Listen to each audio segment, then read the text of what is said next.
Samajwadi party अध्यक्ष Akhilesh Yadav party संरक्षक मुलायम सिंह यादव के साथ मैनपुरी में हैं, जहां उन्होंने पार्टी कार्यकर्ताओं में एक बार फिर जोश भरने की कोशिश की और बीजेपी पर हमला बोला।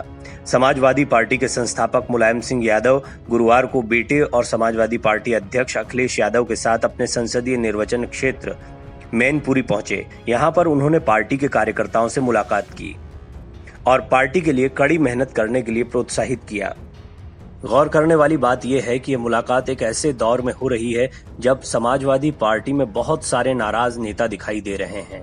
सबसे बड़ा नुकसान शिवपाल सिंह यादव के जाने से हो रहा है, क्योंकि शिवपाल यादव पार्टी का मजबूत स्तंभ रहे हैं और मुलायम सिंह यादव के छोटे भाई भी हैं। परिवार की यह दरार समाजवादी पार्टी को बहुत नुकसान पहुंचा सकती है। मुलायम सिंह यादव के एक्टिव होने की एक बड़ी वजह यह भी मानी जा रही है। जब वो मैनपुरी पहुंचे तो इस दौरान कार्यकर्ताओं से बात करते हुए उन्होंने कहा, आप सभी समर्पण के साथ काम कर रहे हैं, जीत या हार तो होती रहती है। इस दौरान अखिलेश ने भी कहा कि संविधान को बचाने के लिए सपा को जो भी रास्ता अपनाना पड़ा वो अपनाएगी।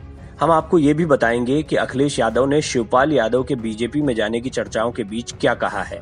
अखिलेश यादव ने कहा कि समाजवादी पार्टी अपना संगठन मजबूत कर जल्दी ही जनता के बीच जाएगी और जन जागरण अभियान चलाएगी। संविधान बचाने के लिए हम लोग सब कुछ करेंगे।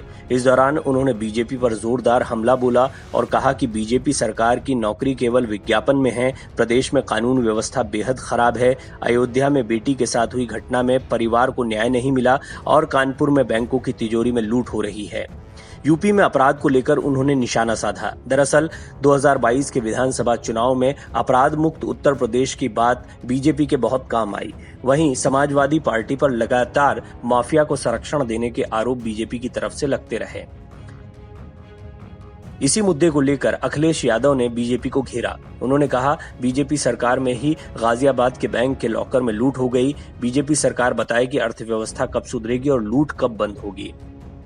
सपा प्रमुख ने यह भी कहा कि आज हम लोग बाबा साहेब को याद कर रहे हैं। हम सभी संविधान बचाने के लिए आगे आए, एक जाति दूसरी जाति का सम्मान करे। उन्होंने कहा कि पूरे प्रदेश में लूट हो रही है, नींबू की चोरी हो रही है, आईपीएस अभी भी फरार हैं और पेपर लीक को उजागर करने वाला बलिया का पत्रकार जेल में है।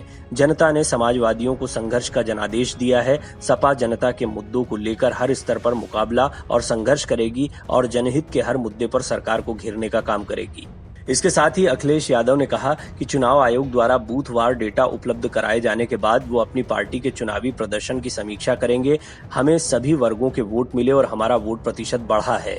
यूपी विधानसभा चुनाव में बीजेपी के खिलाफ जोरदार तरीके से चुनाव लड़ने के बावजूद सपा 403 में से 111 सीटें जीतकर दूसरे स्थान पर रही, जबकि बीजेपी ने अपने दम पर 255 सीटें और सहयोगी दलों के साथ मिलकर 273 सीटें जीतकर दोबारा अपने दम पर सरकार बना ली।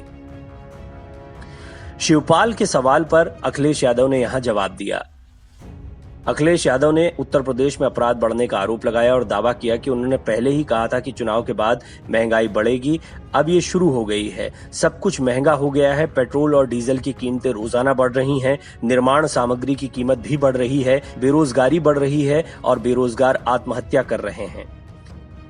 सबसे महत्वपूर्ण सवाल यह था कि शिवपाल यादव के बीजेपी में जाने पर वो क्या सोचते हैं।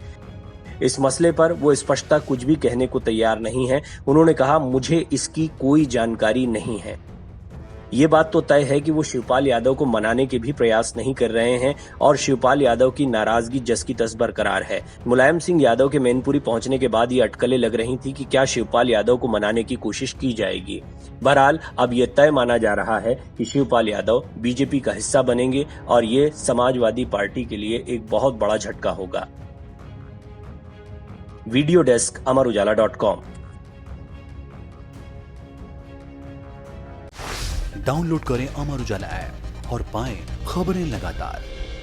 अगर आप ये वीडियो YouTube पर देख रहे हैं तो हमारे चैनल को सब्सक्राइब करें और बेल आइकन को दबाना ना भूलें। अगर आप Facebook पर ये वीडियो देख रहे हैं तो हमारे पेज को लाइक करें।